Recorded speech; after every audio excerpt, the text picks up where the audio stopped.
और इस पर हमारी बड़ी कवरेज लगातार जारी है। एक छोटे से ब्रेक के लिए रुक रहे हैं, तुरंत लौट रहे हैं। बीच का कोई व्यक्ति भारत का राष्ट्रपति हो रहे हैं, शपथ ग्रहण कर रहे हैं, यह सत्य है कि वो हो ही गए हैं।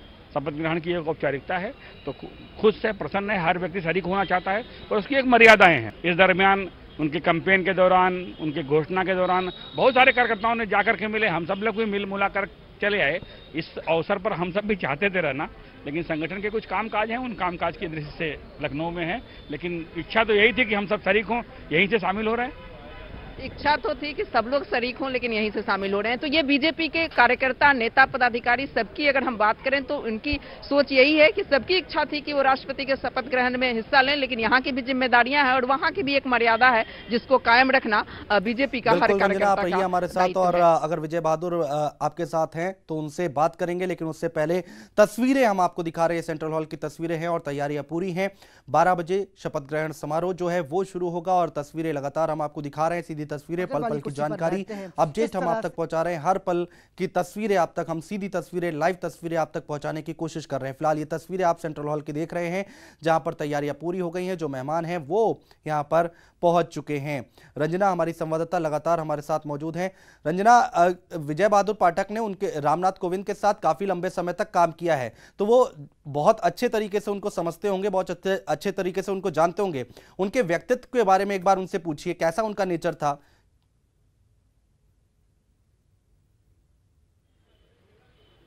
बिल्कुल, मैं पूछ रही हूँ अनुज, जिस तरह से वो काम करते थे यहाँ पे, या जिस तरह से उनका प्रवास, जैसे कि आप लोग बताते हैं कि वो लखनऊ में बाहर नहीं, कार्यालय में ही रुकते थे, तो किस तरह का व्यक्तित्व उस समय आप लोग उनको किस रूप में देखते थे? देखिए, मैंने कहा ना कि छोटे से लेकर नीचे तक जो कार्यालय के कर्मचारी हैं, वो भी जिस दिन घोषणा हुई उनकी, वो प्रफुल्लित महसूस कर रहे थे, क्योंकि वो सबको नाम से बुलाते थे। और स्वाभाविक रूप से जिससे संबंध होगा वो देश के प्रथम नागरिक के तौर पर शपथ लेने वाले थे। उसी घोषणा के मान से ही लोग रोमांचित थे। आज वो जब सब शपथ ग्रहण कर रहे हैं तो कार्यालय के कर्मचारी से लेकर पार्टी के कार्यकर्ता तक प्रसन्न है। और सबसे बड़ी बात है कि अगर मैं उत्तर प्रदेश को लूँ तो उत्तर प्रदेश से राष्ट्रपति पहली बार हो रहे हैं, ये भी सौभाग्य की बात है। यहाँ पे इतने दिन रहे, प्रदेश कार्यालय से इतना जुड़ाव रहा, आप लोगों से इतना जुड़ा, क्या उनके लिए आज कुछ विशेष करेंगे आप लोग यहाँ पे?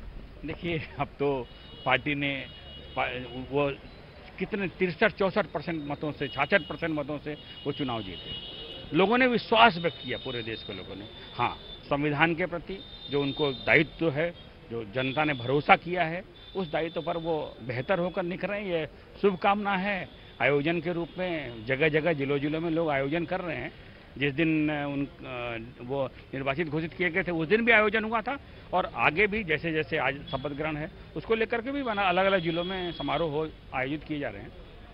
जी अनुज, जिलों जिलों में कार्यक्रम हो रहे हैं, बीजेपी के कार्यकर्ता सभी जगह कार्यक्रम कर रहे हैं, और यहाँ पे 29, 30, 31 3 दिन बीजेपी के राष्ट्रीय अध्यक्ष अमित शाह को रहना है। तो बीजेपी के संगठन के पदाधिकारी उसमें जुटे हुए हैं कि किस तरह से उसकी तैयारी हो और किस तरह से ये हो। तो कार्यकर्ता जो है वो उत्साह मना रहे हैं, गौरव का अनुभव कर रहे हैं और जश्न मना रहे हैं, पटाखे भी छोड़े जा रहे हैं जिलों जिलों में। लेकिन अगर प्रदेश कार्यालय की बात करें तो यहाँ पे बिल्कुल सब लोग गौरवान्वित महसूस कर रहे हैं, और कहना है कि जो तैयारी अब आगे की रणनीति है, जो आगे की तैयारी है, उसमें सब लोग जुटे हुए हैं, क्योंकि फिर अगला बड़ा नाम कुछ उत्तर प्रदेश का हो, किसी पद के लिए हो, या फिर अगला जो निकाय चुनाव होना है उसकी तैयारी में भी लोग जुटे हुए हैं। तो हर चीज में, तैयारियों में अभी बीजेपी प्रदेश कार्यालय जुटा हुआ है। रंजना रहिए आप हमारे साथ। अमित गंजू हमारे साथ जुड़े हुए हैं। अमित गंजू, अभी वहां पर क्या कुछ चल रहा है, एक बार तस्वीरें दिखाएं।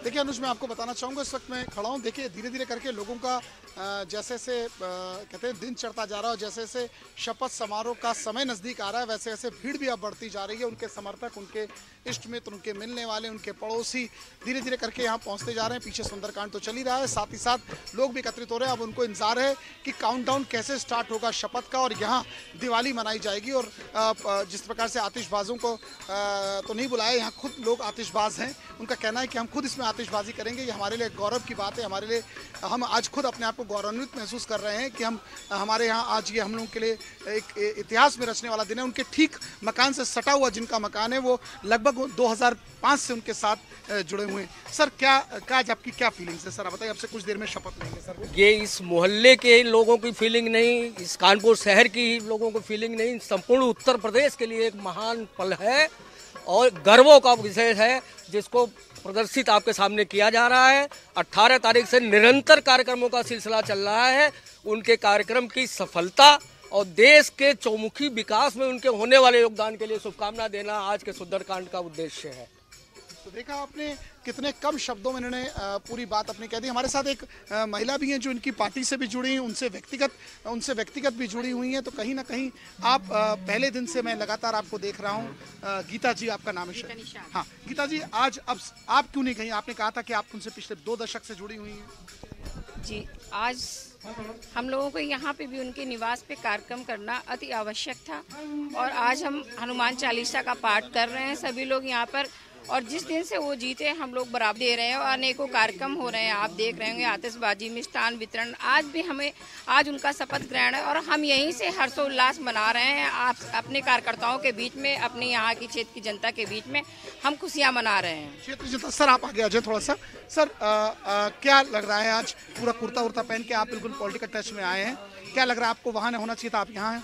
भाई हम लोग जो है यहाँ की जन कल्याण समिति जो दयानंद दहर की है उसके संरक्षक हैं। बिल्कुल रहिए अमित, आप हमारे साथ तस्वीरें हम अपने दर्शकों को दिखा दे। लाइव तस्वीरें ये देख रहे हैं आप, यहाँ पर प्रणब मुखर्जी और रामनाथ कोविंद की मुलाकात हुई है और यहाँ से वो बाहर निकलते हुए सीधी तस्वीरें और बातें करते हुए मुलाकात हुई और अब यहाँ से बाहर निकलते हुए प्रणब मुखर्जी और रामनाथ कोविंद। प्रणब मुखर्जी जो कि अब पूर्व राष्ट्रपति हो जाएंगे और रामनाथ कोविंद जो कि अब उनके नाम के आगे राष्ट्रपति रामनाथ कोविंद लग जाएगा। तस्वीरें हम आपको दिखा रहे हैं, लाइव तस्वीरें, सीधी तस्वीरें हम आपको लगातार दिखा रहे हैं। क्या कुछ चल रहा है वो हम आपको बताने की कोशिश कर रहे हैं। अब आगे का कार्यक्रम धीरे धीरे शुरू हो रहा है। जो मेहमान हैं वो सारे आ चुके हैं और अब 12 बजे ये शपथ ग्रहण समारोह जो है वो शुरू हो जाएगा और 12:15 पर कहा जा रहा है कि रामनाथ कोविंद राष्ट्रपति पद की शपथ लेंगे। फिलहाल तस्वीरें आपके सामने।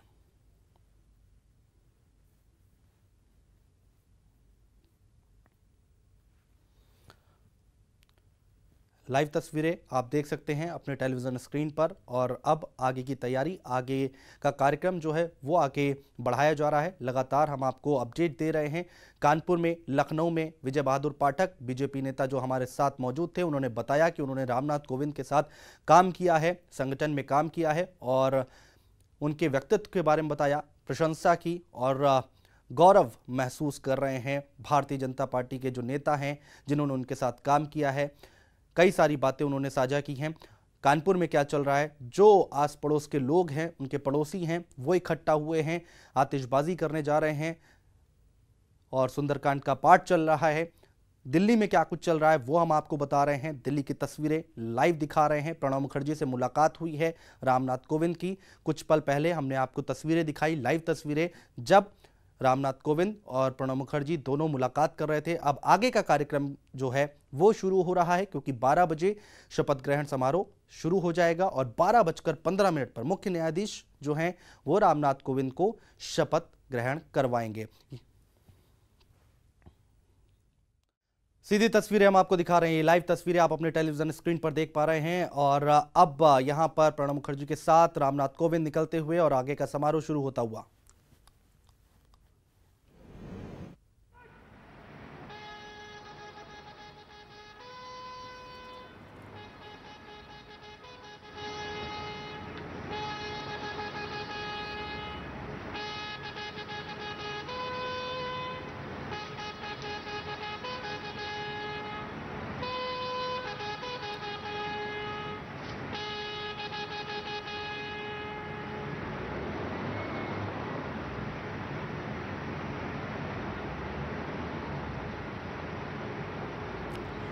लाइव तस्वीरें आप अपने टेलीविजन स्क्रीन पर देख पा रहे हैं और आप देख सकते हैं यहाँ पर इससे पहले स्टडी रूम में मुलाकात हुई।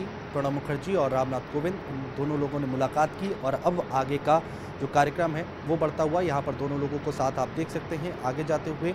और अब 12 बजे शपथ ग्रहण समारोह, यानी कि अब से ठीक 10 मिनट बाद शपथ ग्रहण समारोह जो है वो शुरू हो जाएगा और उसके बाद 12:15 पर रामनाथ कोविंद जो हैं वो शपथ ग्रहण करेंगे।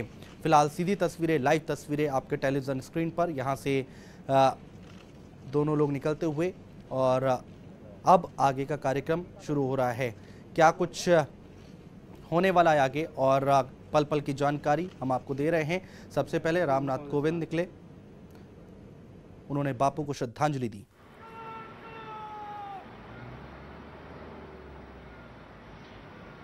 राष्ट्रपति अंगरक्षक अपने कमांडेंट में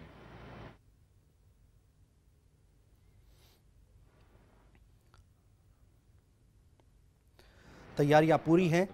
12 बजे So as the presidential limousine escorted by the president's bodyguard makes its way from the forecourt towards the central hall of Parliament, many thoughts going through the president-elect and the president's mind.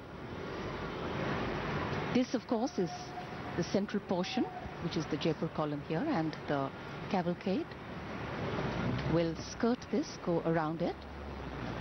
It's truly a masterpiece of architecture, the central column, also called the Jaipur column.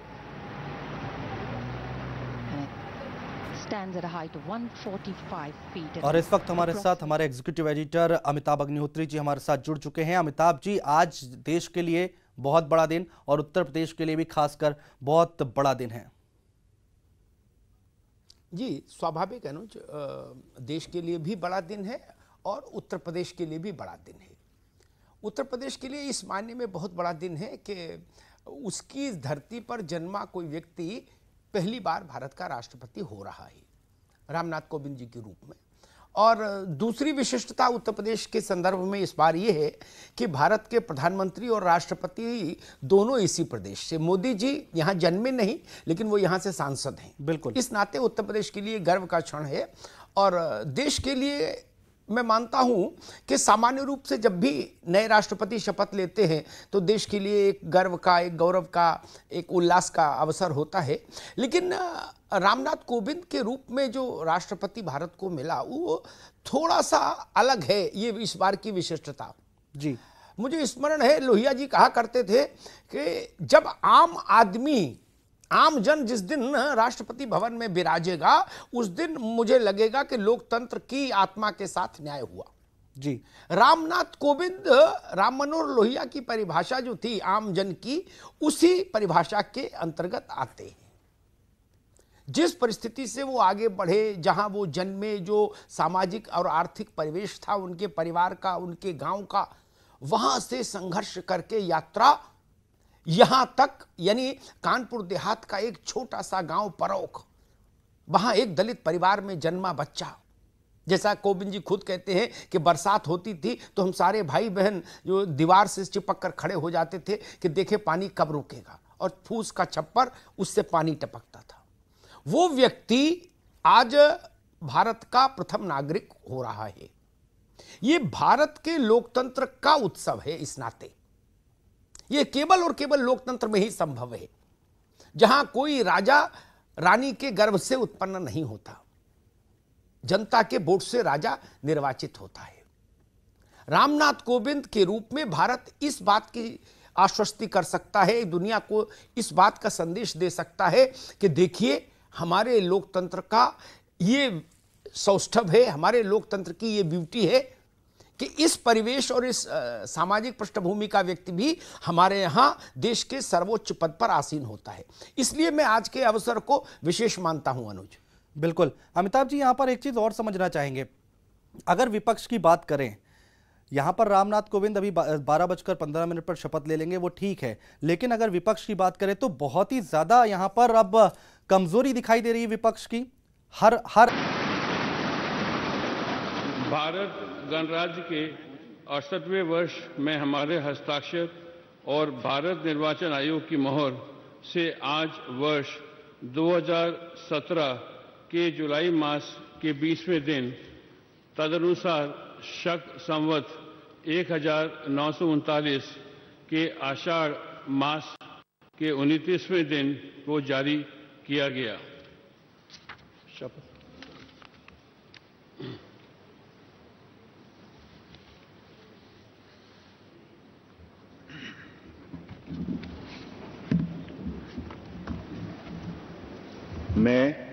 मैं ईश्वर की शपथ लेता हूं कि रामनाथ कोविंद ईश्वर की शपथ लेता हूं कि मैं श्रद्धा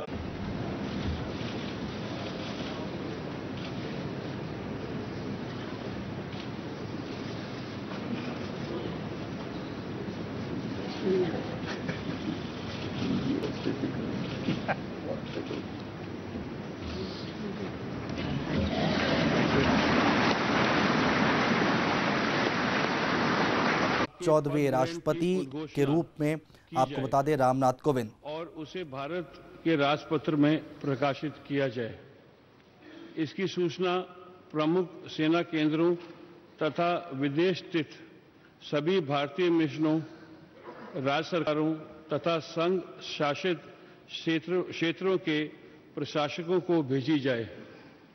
भारत सरकार के सभी मंत्रालयों और विभागों को भी सूचना तथा आवश्यक आदेश जारी करने हेतु भेजा जाए। मेरी कई पुरानी स्मृतियां ताजा हो गई हैं। मैं संसद का सदस्य रहा हूं और इसी सेंट्रल हॉल में मैंने आप में से कई लोगों के साथ विचार विनिमय किया है। कई बार हम सहमत होते थे, कई बार असहमत, लेकिन इसके बावजूद हम सभी ने एक दूसरे के विचारों का सम्मान करना सीखा। यही लोकतंत्र की खूबसूरती है। मैं एक छोटे से गांव में मिट्टी के घर में पला बढ़ा हूं। मेरी यात्रा बहुत लंबी रही है, लेकिन ये यात्रा अकेले सिर्फ मेरी नहीं रही है। हमारे देश और हमारे समाज की भी यही गाथा रही है। हर चुनौती के बावजूद हमारे देश में संविधान की प्रस्तावना में उल्लिखित न्याय, स्वतंत्रता, समानता और बंधुत्व के मूल मंत्र का पालन किया जाता है और मैं इस मूल मंत्र का सदैव पालन करता रहूंगा। मैं इस महान राष्ट्र के 125 करोड़ नागरिकों को नमन करता हूं और उन्होंने मुझ पर जो विश्वास जताया है उस पर खरा उतरने का मैं वचन देता हूं। मुझे इस बात का पूरा एहसास है कि मैं doctor Rajendra Prasad, doctor Sarvepalli Radhakrishnan, doctor APJ Abdul Kalam और मेरे पूर्ववर्ती श्री प्रणब मुखर्जी, जिन्हें हम स्नेह से प्रणब दा कहते हैं, जैसी विभूतियों के पद चिन्हों पर चलने जा रहा हूं। साथियों, हमारी स्वतंत्रता महात्मा गांधी के नेतृत्व में हजारों स्वतंत्रता सेनानियों के प्रयासों का परिणाम थी। बाद में सरदार पटेल ने हमारे देश का एकीकरण किया। हमारे संविधान के प्रमुख शिल्पी बाबा साहब भीमराव अंबेडकर ने हम सभी में मानवीय गरिमा और गणतांत्रिक मूल्यों का संचार किया। वे इस बात से संतुष्ट नहीं थे कि केवल राजनीतिक स्वतंत्रता ही काफी है। उनके लिए हमारे करोड़ों लोगों की आर्थिक और सामाजिक स्वतंत्रता के लक्ष्य को पाना भी बहुत महत्वपूर्ण था। अब स्वतंत्रता मिले 70 वर्ष पूरे होने जा रहे हैं। हम 21वीं सदी के दूसरे दशक में हैं, वो सदी जिसके बारे में हम सभी को भरोसा है कि ये भारत की सदी होगी। भारत की उपलब्धियां ही इस सदी की दिशा और स्वरूप तय करेंगी। हमें एक ऐसे भारत का निर्माण करना है जो आर्थिक नेतृत्व देने के साथ ही नैतिक आदर्श भी प्रस्तुत करे। हमारे लिए ये दोनों मापदंड कभी अलग नहीं हो सकते। ये दोनों जुड़े हुए हैं और इन्हें हमेशा जुड़े ही रहना होगा। साथियों, देश की सफलता का मंत्र उसकी विविधता है। विविधता ही हमारा वो आधार है जो हमें अद्वितीय बनाता है। इस देश में हमें राज्यों और क्षेत्रों, पंथों, भाषाओं संस्कृतियों, जीवन शैलियों जैसी कई बातों का सम्मिश्रण देखने को मिलता है। हम बहुत अलग हैं, लेकिन फिर भी एक हैं और एकजुट हैं। 21वीं सदी का भारत ऐसा भारत होगा जो हमारे पुरातन। हमें गर्व है भारत की मिट्टी और पानी पर। हमें गर्व है भारत की विविधता, सर्वधर्म समभाव और समावेशी। हमें गर्व है भारत की संस्कृति, परंपरा एवं अध्यात्म पर। हमें गर्व है देश के प्रत्येक नागरिक पर। हमें गर्व है अपने कर्तव्यों के निर्वहन पर और हमें गर्व है हर छोटे से छोटे काम पर जो हम प्रतिदिन करते हैं। साथियों, देश का हर नागरिक राष्ट्र निर्माता है। हम में से प्रत्येक व्यक्ति भारतीय परंपराओं और मूल्यों का संरक्षक है और यही विरासत हम आने वाली पीढ़ियों को देकर जाएंगे। देश की सीमाओं की रक्षा करने वाले और हमें सुरक्षित रखने वाले सशस्त्र बल राष्ट्र निर्माता हैं। जो पुलिस और अर्धसैनिक बल आतंकवाद और अपराधों से लड़ रहे हैं, वो राष्ट्र निर्माता है। जो किसान तपती धूप में देश के लोगों के लिए अन्न उपजा रहा है, वो राष्ट्र निर्माता है। और हमें ये भी नहीं भूलना चाहिए कि खेत में कितनी बड़ी संख्या में महिलाएं भी काम करती हैं। जो वैज्ञानिक 24 घंटे अथक परिश्रम कर रहा है, भारतीय अंतरिक्ष मिशन को मंगल तक ले जा रहा है या किसी वैक्सीन का आविष्कार कर रहा है, वो राष्ट्र निर्माता है। जो नर्स या डॉक्टर सुदूर किसी गांव में किसी मरीज की गंभीर बीमारी से लड़ने में उसकी मदद कर रहे हैं, वो राष्ट्र निर्माता है। जिस नौजवान ने अपना स्टार्टअप शुरू किया है और अब स्वयं रोजगारदाता बन गया है, वो राष्ट्र निर्माता है। ये स्टार्टअप कुछ भी हो सकता है। किसी छोटे से खेत में आम से अचार बनाने का काम हो, कारीगरों के किसी गांव में कारपेट बुनने का काम हो या फिर कोई लेबोरेटरी जिसे प्रवासी भारतीयों से जोड़ता है।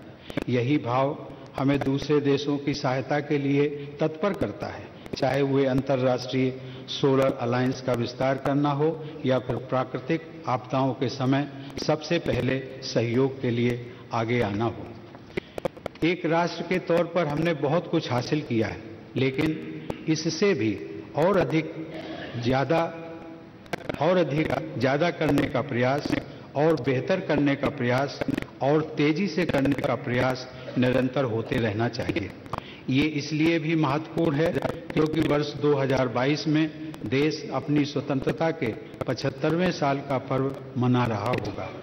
हमें इस बात का लगातार ध्यान रखना होगा कि हमारे प्रयास से समाज की आखिरी पंक्ति में खड़े उस व्यक्ति के लिए और गरीब परिवार की उस आखिरी बेटी के लिए भी नई संभावनाएं और नए अवसरों के द्वार खुले। हमारे प्रयत्न आखिरी गांव के आखिरी घर तक पहुंचने चाहिए। इसमें न्याय प्रणाली के हर स्तर पर तेजी के साथ कम खर्च पर न्याय दिलाने वाली व्यवस्था को भी शामिल किया जाना चाहिए। साथियों, इस देश के नागरिक ही हमारी ऊर्जा का मूल स्रोत है। मैं पूरी तरह आश्वस्त हूं कि राष्ट्र की सेवा के लिए मुझे इन लोगों से इसी प्रकार निरंतर शक्ति मिलती रहेगी। हमें तेजी से विकसित होने वाली एक मजबूत अर्थव्यवस्था, एक शिक्षित, नैतिक और साझा समुदाय, समान मूल्यों वाले और समान अवसर देने वाले समाज का निर्माण करना होगा।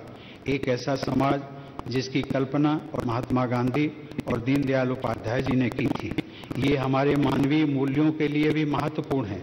ये हमारे सपनों का भारत होगा, एक ऐसा भारत जो सभी को समान अवसर सुनिश्चित करेगा। ऐसा ही भारत 21वीं सदी का भारत होगा। आप सबको बहुत बहुत धन्यवाद। जय Hind, Vande Mataram.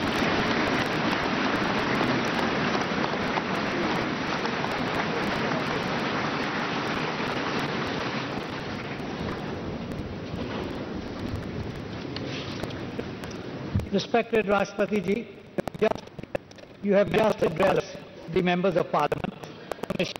With your permission, I will read the first and the last paragraphs of the English version of the address. The rest should be considered as read.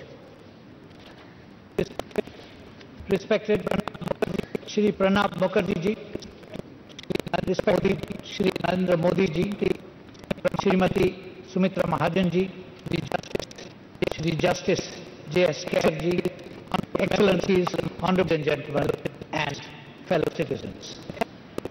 I thank you for electing me to the responsibility of the President of India, and I enter this office with all humility.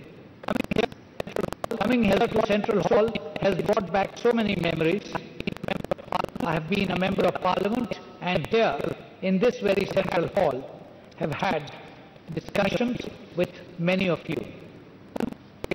Often we agreed, sometimes we disagreed, but we learned to respect each other, and that is the beauty of democracy.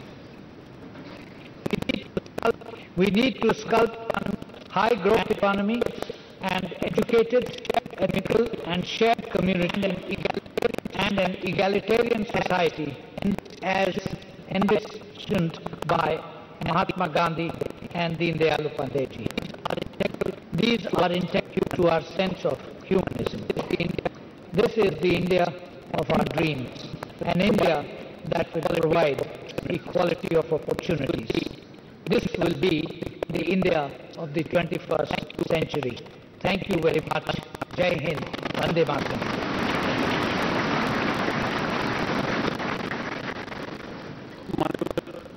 मान्यवर आपका आदेश हो, अब समारोह की कार्रवाई समाप्त की जाए।